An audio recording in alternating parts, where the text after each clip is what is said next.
All right, let's start off with the Joe Johnson situation. The way I look at it, Sean, it's kind of like, hey, thank you for the years of service. Now we're going to give you a chance to finish, this year maybe on a championship team. Is that what's behind it? Because the Nets save a negligible amount of money, right? Well, he gave back $3 million on the deal, and so that's pretty great decent. That Joe wanted to do that, and to be honest, that shows that Joe's serious about going to a contender. He wants to go, and he wants to, as you mentioned before, give up a chance to go play for a playoff team. So, we wish him all the best. Obviously, he's had a great career, and he's been part of a lot of some great memories. Now, fill me in on this, Sean, because I'm not sure of the rules. So where he signs now, could he sign for whatever he wants? Or is there a limit on what he could take from another team? Could he make up that $3 million he gave back? He can make up a portion of it. So depending when he signs, whether he clears waivers or not. So there's a good chance he'll probably clear waivers. He'll take his time to decide on which team he would like to try and go to, and spend the next sort of 48 hours mulling those decisions over, and then he'll go there. I mean, for a guy like him, he's made it clear that he wants a chance to go and play for a contender. So, obviously we wish him all the best. Now, before you got here, Sean, and you were hired, he had said, I don't rule out playing for the Nets in the coming years. I'm not done yet. Would the Nets at the end of the season, wherever he goes, revisit bringing him back?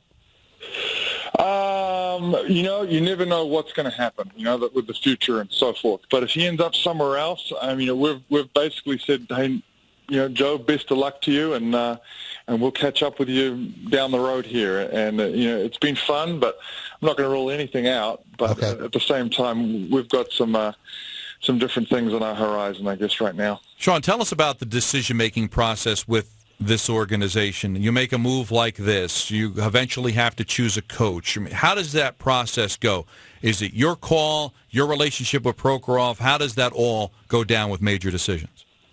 Well, it's a combination. I mean, obviously this was this was my call on Joe, but then I did involve Mr. Prokhorov on this deal, and he's happy to do it. I know he's very, very fond of Joe, and it's hard to see him leave, and he would have loved Joe to have stuck around and be a Net the rest of this season and beyond. But I think he also realizes the fair thing for Joe would be to let him go and try and win it and try and get a chance at a championship. Sean, you took a job here that at best is challenging. I mean, it is a challenging job. The draft pick situation is not optimum. You do have a lot of money in cap space. You are a highly regarded person in the NBA, a GM on the come, so to speak. Why'd you take this? There might have been a job that might have been more attractive down the line. What made this attractive to you? Well, a few things. I think when you look at Brooklyn, there's very few jobs that are in this market. There's probably 5 or 6 in the NBA that have what Brooklyn has. The ownership's willingness to win and to go after it and spend money on things that matter in terms of brand new facilities. Barclays is new. So the practice facility, the D-League team. So their commitment to getting behind this team was evident to me, and to me that was exciting. So, I wanted to be part of something that, look, ownership is all hands on deck, and they want to be winning, and they realize this time around it might be a little bit different. The processes behind it, are going to be different. We're not going to go out there and, sign for 3 of the biggest names or trade for them, I should say. So those are things that were exciting to me. But being in a partnership and being with a collaborative approach with ownership is important, and that's what I felt I was getting from Michael. Sean, there's work to be done here, selling a community on the Nets, the marketing aspect, that comes with being the second team in town when you're going up against the big bad Knicks. But when Lionel Hollins left, he suggested that maybe marketing was very important, that there might have been some meddling or micromanaging when it came to that. Is that a concern for you, that maybe basketball at times may play second fiddle to the marketing of your organization in Brooklyn?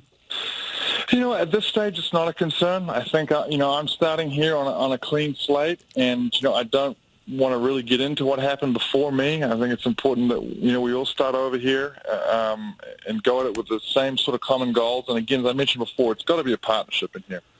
the business side has to be in alignment with basketball, with ownership. And look, the most important thing for the Nets is those 15 players or the 15 guys on your roster, however many you have at the beginning of the season. But that's the important ones, and we've got to make sure whatever we do doesn't distract from our roster. Sean, probably the biggest thing you have to do initially is find a coach. And I'm just wondering, is this totally your call, or will Prokhorov and company also be involved? And that's one part of the question. The other part is, what exactly are you looking for in a coach? Does it have to be a big marketable name? Could it be a young guy without any previous experience? What are you looking for in that sense? Well, to answer the first part of the question, it would be initially, yes, it'll be my call. I already have a short list of candidates, and I envision sitting with them over the next wee while here and getting used to them, and then getting used to me and seeing if this is the right fit. Then I will take a select couple of names back to ownership, and we'll go from there, and that's how the process will go. But initially, it's going to be my call who we bring in. In terms of looking for a coach, I think it's important not to immediately go in there saying, okay, we're not going to go after these guys because of their age, or because of they haven't done this or they haven't done that, or they're college guys or they're pro guys or whatever it may be. But you're already weeding yourself out of a lot of probably good candidates. So we're going to keep the field. The field is pretty broad.